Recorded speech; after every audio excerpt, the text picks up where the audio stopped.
Assalamu alaikum, dear students and viewers. Welcome back to E-Grammar E to Z, your go-to place for easy and fun English lessons.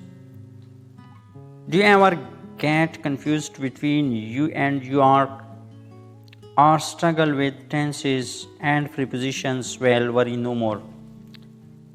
अच्छा dear students and viewers, आज के lesson में मैं पढ़ाने जा रहा हूं कि आप यानी कुछ रूल्स मैं आपको इस लेसन में इंग्लिश ग्रामर के बारे में पढ़ाने जा रहा हूं। मसलन U R, Y O U R, and U R, Y O U A R E R, U R, और साथ ही टेंसेस एंड प्रीपोजिशंस के बारे में।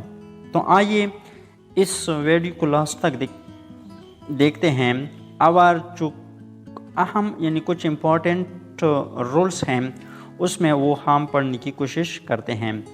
Because today we are breaking down 10 must know English grammar rules, यानी जो 10 अहम rules हैं English grammar के बारे में आज हम इसमें इस वीडियो में यानी इस क्लास में पढ़ने जा रहे हैं।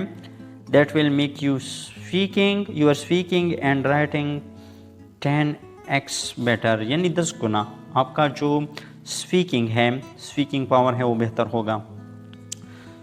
बस अपनी एक नोटबुक ले लें, स्टे टिल द एंड, आखिर तक वीडियो ज़रूर देखें and let's master grammar together. And him don't forget to like, subscribe and hit the bell icon so you never miss our lessons. Ready, let's dive in. आइए शुरू करते हैं, लेकिन एक कलम और कॉपी ज़रूर अपने पास रखिए। रूल नंबर 1 आप देखिए, sentences must have a subject and verb. इन एक जुमले में ज़रूर होते हैं सब्जेक्ट और वर्ब की यानी ज़रूरत होती है। Every complete sentence needs a subject who or what and a verb action। मसलन एक गलत जुमला है running in the park, इसमें सब्जेक्ट नहीं है। she is running in the park, सो एक कंप्लीट यानी मुकम्मल जुमला है, she is running in the park। Rule number 2, use proper punctuation. जो पंक्चुएशन मार्क्स हैं यानी उनको सही तरीके से इस्तेमाल करना। मसलन पीरियड या full stop, ends a sentence, जब एक जुमला कंप्लीट होता है, ख़त्म होता है, तो उसके बाद हम क्या लिखते हैं, फुल स्टॉप लिखते हैं। कामा किसे कहते हैं, एड्स अ पॉज, यानी जब दो चीज़ों या दो नामों या फॉर एग्जांपल दो या दो से ज़्यादा चीज़ों नामों के दरमियान हम एक कामा लिखते हैं। मसलन एक जुमला है I love cooking my family and fats sounds crazy scary, तो एक गलत जुमला है I love cooking.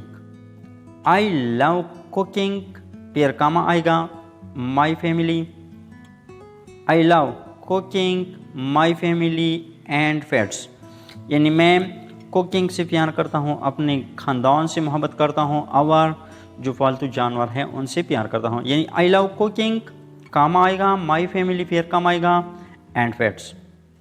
Rule number 3, capitalize correctly. Capitalize correctly it means जहाँ पे कैपिटल लेटर्स लिखने की ज़रूरत होती है वहाँ पर कैपिटल लेटर लिखना बहुत ज़रूरी होता है। फर्स्ट वर्ड इन सेंटेंस, यानी हर जुमले का पहला लफ्ज़ यानी उसका जो पहला लेटर होता है उसी हम कैपिटल में लिखेंगे।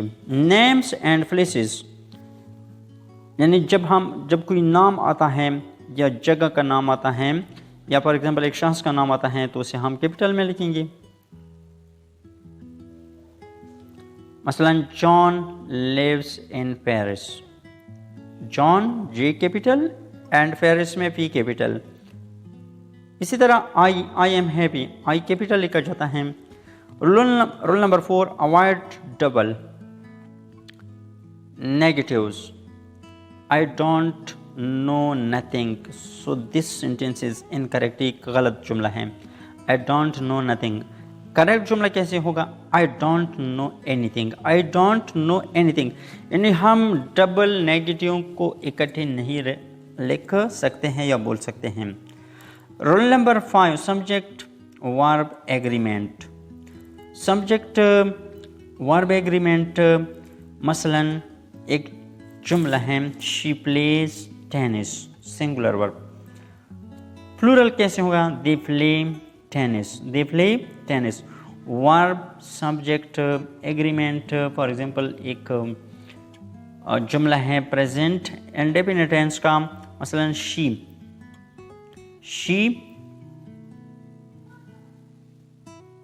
Pledge tennis. प्ले नहीं आएगा, प्लेस आएगा।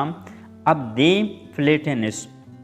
Rule number 6, use article a and the correctly, यानी आर्टिकल को सही तरीके से इस्तेमाल करना। Before consonant sounds a cat, before vowel sounds an apple, the specific things the sun, for example. Rule number 7, know your tenses.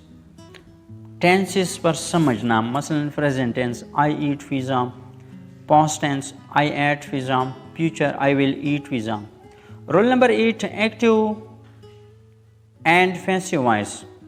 मसलन एक जुमला है the chef cooked the meal, passive the meal was cooked by the chef. Rule number 9, avoid run on sentences. मसलन एक incorrect जुमला मैं बोल रहा हूँ यहाँ पे, I woke up, I brushed my teeth, I ate breakfast, so it is wrong. I woke up, so correct जुमला कैसे होगा? I woke up, brushed my teeth and ate breakfast. Avoid run off, यानी बार बार आई का इस्तेमाल करना यहाँ पे गलत होगा। Rule number 10, practice makes perfect. Read books और write daily and watch English videos like this one या other videos। so ज़्यादा से ज़्यादा किताबें पढ़ें, इंग्लिश की वीडियोस देखिए, और जो पॉडकास्ट हैं इंग्लिश की वीडियोस वो भी आप देख सकते हैं हाइब्रिड सुनी इंग्लिश में। And that's enough।